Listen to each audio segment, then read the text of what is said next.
Dear students,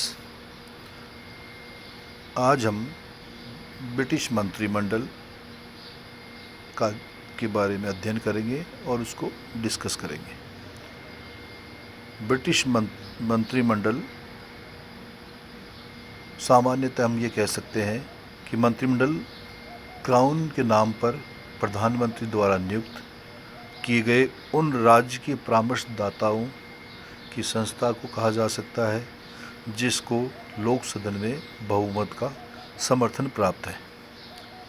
ठीक है कि राजा के द्वारा नियुक्त प्रधानमंत्री की सलाह पर राज्य के परामर्शदाताओं की संस्था को कहते हैं और जिसको निम्न सदन में या हाउस ऑफ कॉमन्स में बहुमत का समर्थन प्राप्त है। तो ये सामान्यतः उसका अर्थ या परिभाषा हो सकती है मंत्रिमंडल की। हम देखते हैं संसदीय प्रणाली में कि जो दल निम्न सदन में बहुमत प्राप्त करेगा वो सरकार का निर्माण करेगा और उसकी सलाह पर अन्य मंत्रियों की और बहुमत दल का नेता होगा वो प्रधानमंत्री होगा और उसकी सलाह पर अन्य मंत्रियों की नियुक्ति होगी जिनको हम मंत्रिपरिषद या मंत्रिमंडल कह सकते हैं। और ब्रिटेन के इतिहास में देखें तो मंत्रिमंडल का विकास या जननी प्रीवी काउंसिल को कहा जाता है। विशेष कि प्रीवी काउंसिल से इसका विकास हुआ, इसका उदय हुआ। प्रीवी परिषद वह अभिकरण है जिसके द्वारा क्राउन के अधिकांश औपचारिक कार्य संपन्न किए जाते हैं। कि राजतंत्र काल में ये चीज़ें उनके द्वारा राजा के कार्यों में मदद करने के लिए होती थी। इस प्राचीन संस्था से ही मंत्रिपरिषद उत्पन्न हुई। कालांतर में इसी प्रीवी काउंसिल से मंत्रिपरिषद का निर्माण हुआ। 18वीं शताब्दी के प्रारंभिक वर्षों में प्रीवी काउंसिल शासन के क्षेत्र में वास्तविक शक्ति रखती थी और मंत्रिमंडल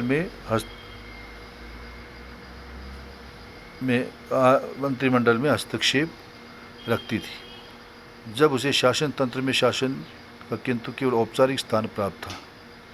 प्रीवी परिषद सतत अस्तित्व अंग्रेज़ों की इस मनोवृत्ति का ज्वलंत उदाहरण है कि वे अपनी पुरानी संस्थाओं को जीवित रखना चाहते हैं और वे अपने अतीत से चिपके रहना चाहते हैं। अब हम बात करते हैं कि प्रीवी परिषद का विकास कैसे हुआ। कि प्राचीन काल में राजा के शासन संबंधी कार्यों में मंत्रणा के लिए क्यूरिया रेजिस नाम की एक संस्था थी, उसका बड़ा महत्व था और कालांतर में क्यूरिया रेजिस का कार्य बहुत बढ़ गया और वो 2 शाखाओं में बढ़ गई। कि क्यूरिया रेजिस राजा को सलाह मंत्रणा देती थी शासकीय कार्यों में और समय के साथ उसका कार्यभार बढ़ा तो वो 2 भागों में विभक्त हुई। एक प्रशासकीय कार्य करने वाली संस्था शाखा प्रीवी परिषद कहलाई और प्रीवी परिषद का गठन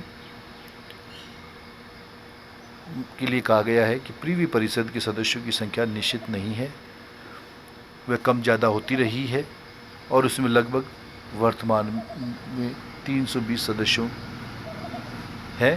प्रीवी परिषद में निम्न श्रेणी की व्यक्तियों को शामिल किया गया है कि वर्तमान में मंत्रिपरिषद के सदस्य, समस्त पूर्व मंत्रिपरिषद के सदस्य, लंदन का बिशप, कैंटरबरी उच्च न्यायाधीश, सेवा निवृत्त न्यायाधीश, इसी प्रकार अन्य और भी है और साथ ही अन्य विज्ञान के कला के क्षेत्र के मौजूद लोग हैं उनको भी इसमें स्थान दिया जाता है। और प्रीवी परिषद के कार्य क्या रहे? इसके मुख्य कार्य इस प्रकार थे कि नई सरकार बनने में मंत्रियों को शपथ दिलाना, काउंटियों के शेरिफों नामक अधिकारियों को नियुक्त करना, जुर्माना तथा सज़ा को माफ़ करना आदि। प्रीवी परिषद में सर्वाधिक महत्वपूर्ण कार्य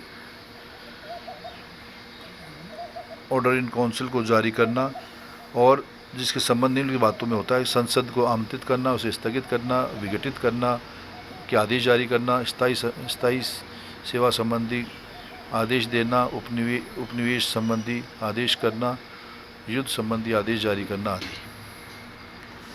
तो प्रिवी काउंसिल और में अनेक समितियां थी। प्रिवी परिषद विचार विमर्श निकाय नहीं था, और इसी से बाद में मंत्रिमंडल का विकास हुआ। Origin of and evolution of cabinet system.